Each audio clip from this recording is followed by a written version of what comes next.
మనం చూడబోయే సైట్ వచ్చి చిన్న బిట్ అండి, చిన్న బిట్టు 20 గుంటల సైట్ వచ్చేసింది మనకు. ఇది డాంబర్ రోడ్ చూస్తున్నట్టయితే, ఇది డాంబర్ రోడ్ అండి, బీటీ రోడ్. ఈ బీటీ రోడ్కు ఆనుకొని మనకు 20 గుంటల సైట్ వచ్చిందండి. ఈ 20 గుంటల సైటు మనకు సౌత్ ఈస్ట్ కార్నర్ లో ఉంటది. మనకు రోడ్ ఫేసింగ్ కూడా చాలా బాగుంటదండి. దీంట్లో ఇంకోటి ఏంటంటే చిన్న హోల్డ్ హోమ్ కూడా వస్తుందండి మనకు. ఇది మనకు చేర్యాల డివిజన్ కి జస్ట్ 5 కిలోమీటర్ డిస్టెన్స్ లో ఉంటది. మనకు కొమరల్లి టెంపుల్ కి మాత్రం ఒక 10 కిలోమీటర్ల డిస్టెన్స్ లో ఉంటుంది. మనకు కరీంనగర్ టు హైదరాబాద్ హైవేకి మాత్రం 15 కిలోమీటర్ల డిస్టెన్స్ ఉంటుందండి. మనం రోడ్ ఫేసింగ్ చూసుకున్నట్టయితే అక్కడ నుంచి వెళ్ళి ఈ ఇల్లు దాకుంటుందండి. మనకు ఆ ఓల్డ్ హోమ్ కూడా మనకు ఆఫ్ వస్తుంది, ఆల్రెడీ మనకు ఆఫ్ వస్తుందండి. మనం చూసుకున్నట్టయితే ప్రస్తుతం అయితే రైతు పూర్తిగా పత్తేసిండండి. దీంట్లో మనం సైడ్ లోకి వెళ్దాం ఇప్పుడు. ఇది సైట్ అండి. మనం అట్లా ఓల్డ్ హోమ్ చూసుకున్నట్టయితే ఆ ఓల్డ్ హోమ్ ఇద్దరు అన్నదమ్ముల పొత్తులు అయితే మనకు హాఫ్ వస్తుంది దాంట్లో. మళ్ళీ చూసుకున్నట్టయితే మొత్తం ఇది పత్తి ఏరియా అండి. ఈ పత్తి వేసినట్టయితే ఇటు చూసుకున్నట్టయితే ఈ టేక్ చెట్లు అనేది మొత్తం ఈ టేక్ చెట్ల హద్దు ఉంటది మనకు. ఇది మనకు ప్రస్తుతం అయితే రైతు దగ్గరనే ఉందండి. మనము మా రైతు అయితే 16 లక్షలు కోడి చేస్తున్నాడు. హాఫ్ ఎకర్ కి 16 లక్షలు కోడి చేస్తున్నాడు. కూర్చుంటే మాత్రం రేటు తగ్గే అవకాశాలు ఉన్నాయండి. మనం చూస్తున్నట్టయితే సాయిల్ కూడా మంచి రెడ్ సాయిల్ తో కూడుకున్న సైటు, మంచి సైట్ అండి.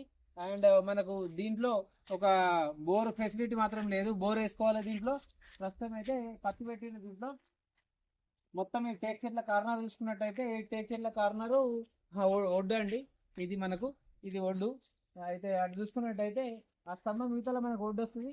ఇటు చూసుకున్నట్టయితే ఆ కంది ఉన్నది చూడండి, ఆ కంది ఈతలనే మనకు రోడ్ అక్కడ దాకా వస్తుందండి. మనకు స్క్వేర్ బిట్టు 4 మూలలు కొలిచిస్తారు. ఈ బిట్టు మాత్రం మనకు చేర్యాల డివిజన్ కిందకి వస్తుంది. మనం చేర్యాల మండలం ఇక్కడ నుంచి ఒక 4-5 కిలోమీటర్ డిస్టెన్స్ లో ఉంటుంది. మనకు అది జనగాం టు రామంపేట హైవే అని చెప్పుకోవచ్చు. హైవేకి 4 కిలోమీటర్ డిస్టెన్స్ ఉంటుంది. మనకు కొమరల్లి టెంపుల్ 10 కిలోమీటర్ డిస్టెన్స్ లో ఉంటుంది. షామీర్పేట వచ్చేసి 75 కిలోమీటర్ డిస్టెన్స్ లో ఉంటుంది అండి. మనకు కరీంనగర్ టు హైదరాబాద్ హైవే వచ్చేసి ఒక 15 కిలోమీటర్ల డిస్టెన్స్ లో ఉంటుంది. మనకు ఒక 2 అవర్స్ టైంలో మనకు ఇక్కడికి ల్యాండ్ దగ్గరకు చేరుకోవచ్చు. చిన్న ఫామ్ హౌస్ కోసం ఎవరైతే కలలు కంటున్నారో వాళ్ళ కోసం అయితే ఇది చాలా చిన్న బిట్టు. మళ్ళీ రేటు కూడా మనకు 16 లక్షల రూపాయలే అండి ఓన్లీ. అంటే రేటు కూడా ఎక్కువ చెప్పట్లేడు, నెగిషియబుల్ అయితే కాదు ఇది. చాలా మటుకు కూర్చుంటే మాత్రం కొంచెం తగ్గే అవకాశాలు ఉన్నాయి. కాకపోతే 16 లక్షలు అయితే కోడి చేస్తున్నాడు, రైతు దగ్గరనే ఉందండి. మనము చూసి సిట్టింగ్ లో మాట్లాడుకోవచ్చు. శ్రీరామ్, ఇప్పుడు మనం ల్యాండ్ చూద్దాము. ల్యాండ్ టోటల్ గా చూస్తున్నట్టయితే ల్యాండ్ ఇది మనకు ఆ ఓల్డ్ హోమ్ కూడా కొంచెం వస్తుంది. ఇదంతా పత్తేసిన ఏరియా అండి ఓన్లీ. ఆ టేక్ చెట్లు కూడా వస్తాయి కొంచెం దీంట్లోకి. అక్కడ వరకు చూసుకుంటుంది స్తంభం మీదలో మనకు ఒడ్డు ఉంటుంది అండి. ఇక్కడ కంది వరకు ఉంటుంది. ఈ హోల్డ్ హోమ్ కూడా కొంచెం వస్తుంది మనకు.